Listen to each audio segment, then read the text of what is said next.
environmental protection, and the coronavirus response. This is Trump on Earth. I'm Julie Grant. Business is struggling during the health pandemic. One Trump administration response: the Environmental Protection Agency issues a sweeping relaxation of its enforcement of environmental rules. Companies are usually required to report when they discharge certain levels of pollution into the air or water, but EPA is telling them to monitor themselves for an undetermined period of time during the outbreak. This is one of a variety of environmentally related decisions being made by the Trump administration and Congress. Rachel Franzin is energy and environment reporter with The Hill, and she's been covering the response in Washington. Hi, Rachel. Hi, how are you? Good. Thanks. So you've written about the request by the American Petroleum Institute to the Trump administration to ease certain regulations. And now we're hearing the EPA is telling companies, not just those in the oil and gas business, that it will not, quote, seek penalties for noncompliance with routine monitoring and reporting obligations.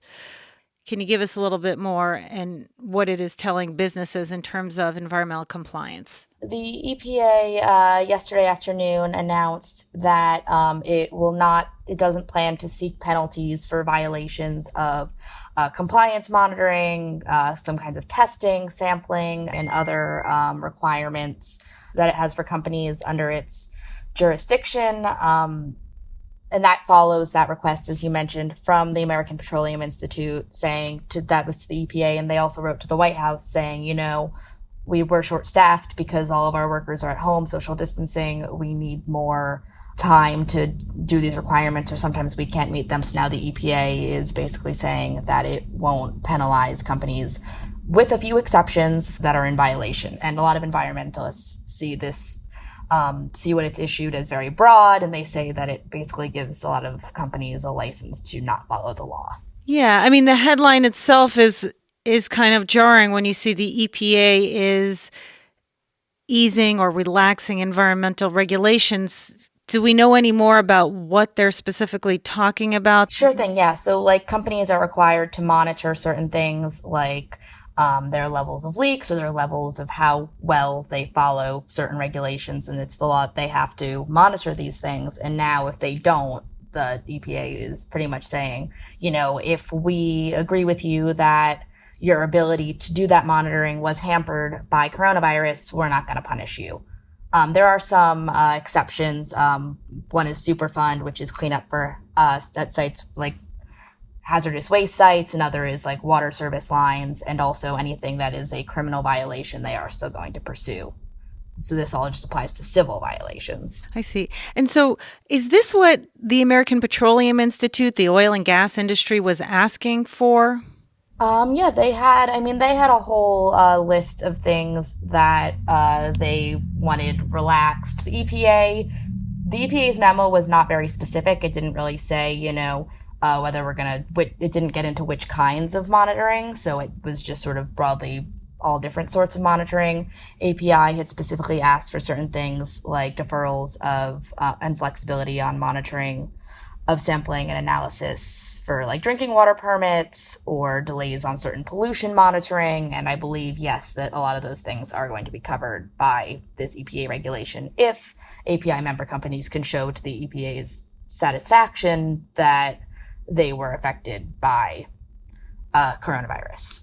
But I think, as you said already, this doesn't only apply to the oil and gas industry. This applies to industry as a whole throughout the country. Yes, exactly. So that's the chemical industry as well, for example, all kinds of industries, anybody that the EPA regulates pretty much. And so what are we hearing from, I've seen some quotes from former EPA Administrator Gina McCarthy and other leaders at the EPA. What are they saying about this memo issued by the EPA, the current EPA? They are pretty much broadly not pleased with it. I think one official, I don't remember who, had said that it was an abdication of the EPA's duty to make sure that our environment keeps us safe.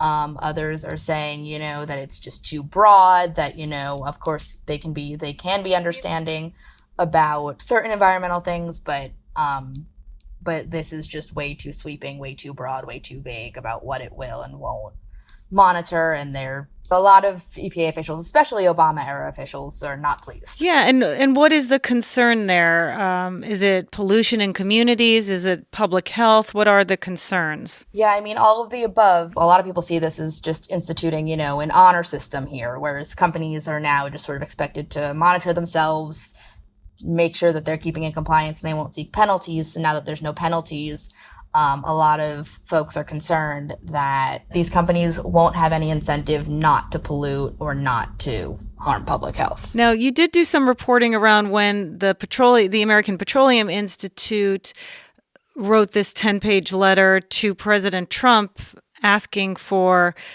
a relaxation of some of the rules they've been required to adhere to. What were they asking for? So the API wrote to both President Trump and the EPA asking that they waive what they're calling, non-essential compliance obligations. And that includes things like record keeping and other non-safety requirements. They weren't asking for safety requirements to be waived, but they were asking for all kinds of other things. Their letter to the EPA got into more specifics, including, monitoring for greenhouse gases, I think, and leaks, all kinds of things like that. And then in their letter to the White House, they also mentioned other departments where they would like to see relaxations, not just from the EPA. It's not clear at this point whether they've also written to these departments specifically, but they said that they would like to see a reduction in regulations or deferred regulations from agencies, including the Interior Department, the Transportation Department, I think Homeland Security as well. And so it's not just the EPA that they want to see these relaxations from either, and it's not clear whether they've specifically written to these departments or whether these departments will meet their request.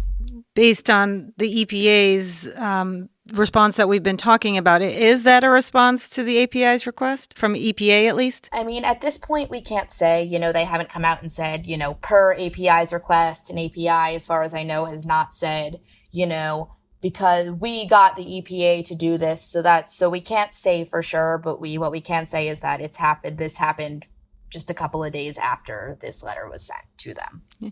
And what was the justification from the API, the American Petroleum Institute, in asking for this relaxation on rules and other things from a variety of agencies in the federal government? Well, what they're saying is that, look, we've been hit really hard by the coronavirus. A lot of our workers, just like in other industries, we're asking them to stay home. We're asking them to social distance. And so they're asked, they're not traveling or flying anywhere, just in order to be responsible citizens. And so because of that, we are short the manpower to do all of these inspections, or our members are short of all their manpower to do these inspections that are required by law.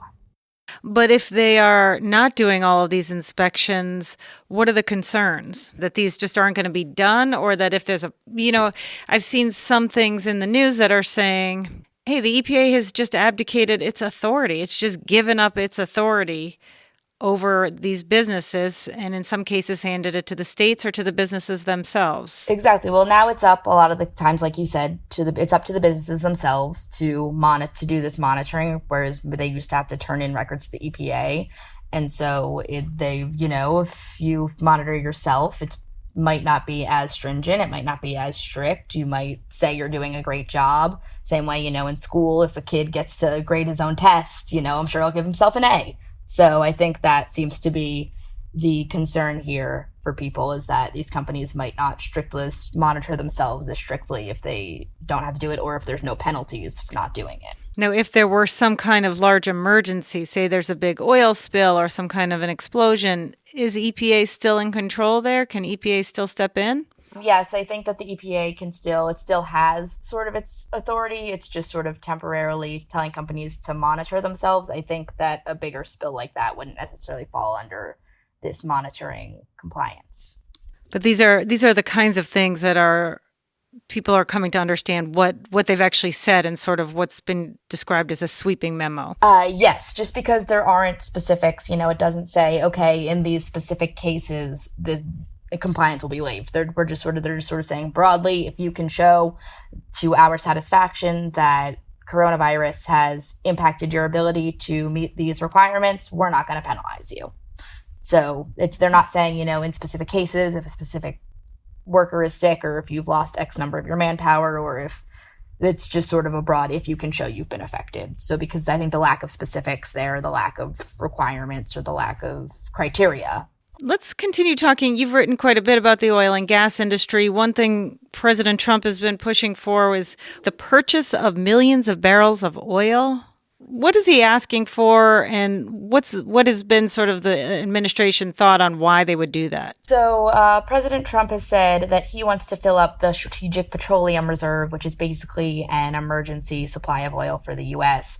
And he had basically said that this was based on the price of oil. And this comes as oil prices are sinking, which is really hurting the industry. And so if the government does buy all of this up, it creates more demand. And so that'll help these companies that are really struggling buy these lower prices, because it will send the price up.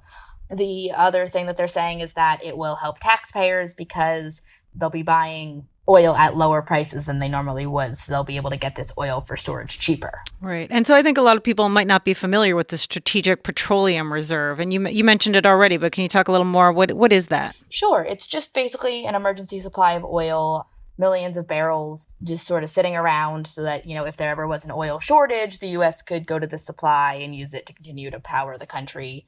However, before all of this happened, before the prices crashed, the government was actually selling off some of that oil. They felt like they had too much, or they wanted to sell it to bring in revenue. And so they've since suspended that sale and are now saying they want to fill it up. And so this is being characterized by critics like Senate Minority Leader Charles Schumer as a bailout for big oil.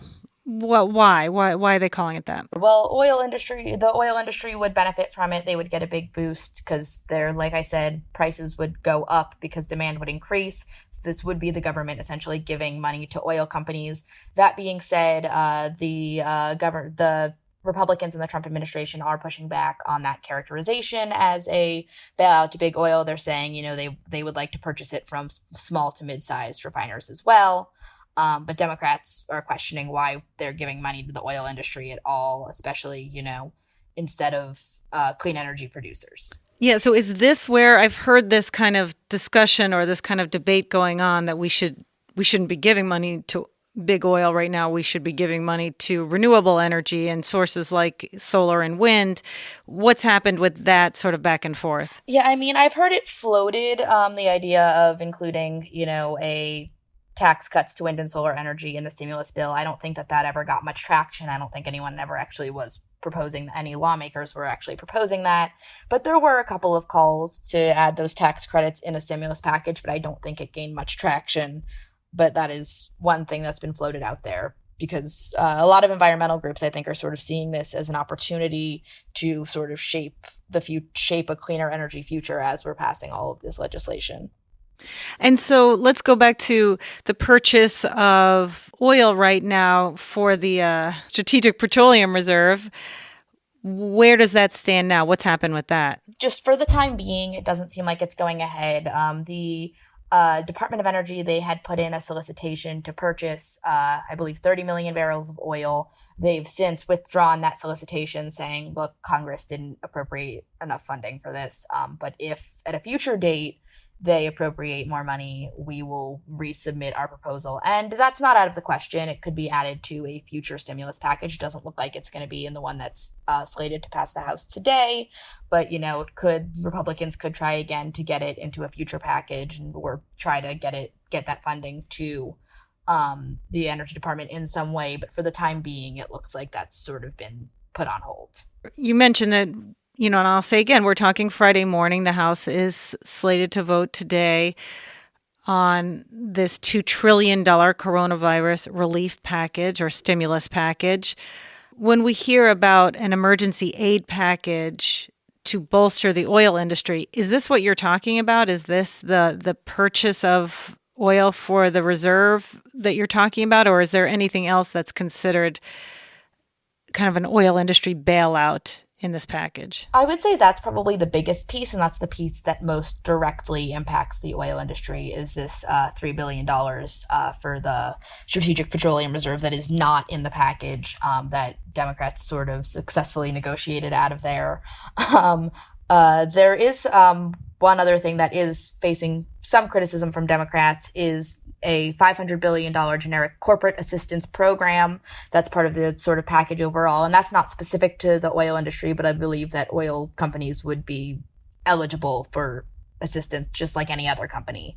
Democrats are saying that it could turn into a slush fund, just because although now there is a Senate-approved inspector general that will be watching that to make sure that it's not used for untoward purposes, but oil companies could still get some money from that. Okay, so let's switch gears a little bit. One other issue that's come up and that you've written about has to do with rulemaking at the Environmental Protection Agency. Some groups that are concerned about some of the upcoming rules are asking for, have asked the EPA to suspend rulemaking during the coronavirus outbreak. Is that right? And what's happened there? When the EPA and other government agencies sort of promulgate a rule or they put a rule forward, the public and experts and interested parties and anybody else gets a specific time period to comment on it. And then the agency is supposed to take those comments into consideration when it decides whether or not to go forward with this draft rule that it has put forward. But because everybody's focus is kind of on the coronavirus right now, maybe some folks don't have time or they don't have the energy or their focus is elsewhere, so they are not able to focus on these important environmental rules. Specifically, concerns have been raised that the scientific community is so focused on fighting the coronavirus that they don't have time to sort of turn to these environmental provisions and talk about why they would be helpful or harmful to people. And so a lot of groups and some states and cities as well are pushing or asking the EPA and the Interior Department to sort of hold off on their rulemaking process for right now, or to extend the period of time in which the public is allowed to weigh in. And what's been the response from the agency? It's been mixed. The EPA has said that, there's nothing stopping you from commenting. Regulations.gov is still up and running, so we're going to continue with business as usual. The Interior Department has said that it will evaluate things on a case-by-case basis. Any rules in particular that are of concern during this time? One is an EPA rule that opponents sort of refer to as the secret science rule that would limit the use of studies that don't make their underlying data public. The EPA says that that's important for transparency, but opponents say that it would limit the use of science in the EPA's rulemaking. A few other things are like oil and gas lease sales is one thing that environmentalists have their eyes on, is that, while we have decreasing oil prices, the government is still leasing land to companies, still leasing public lands to companies to drill for oil and gas on. And so people want the comment periods for those sales because people are allowed to comment on those sales. They want those kinds of things to be extended. And there's a couple of other rules also. Okay, well, I guess, Rachel, you'll be in Washington watching for us all. Thank you so much for your time. No worries. Thank you for having me. Rachel Franzin is energy and environment reporter with The Hill. And thanks for listening to Trump on Earth. If you like our show, please consider supporting us through Patreon. Just go to patreon.com/TrumpOnEarth. You can find us online at trumponearth.org and anywhere you get your podcasts. Write us a review and tell your friends. The podcast is supported by the Robert F. Schuman Foundation. Our producer and digital editor is Andy Cubis. Kathy Nauer is the executive producer. I'm Julie Grant.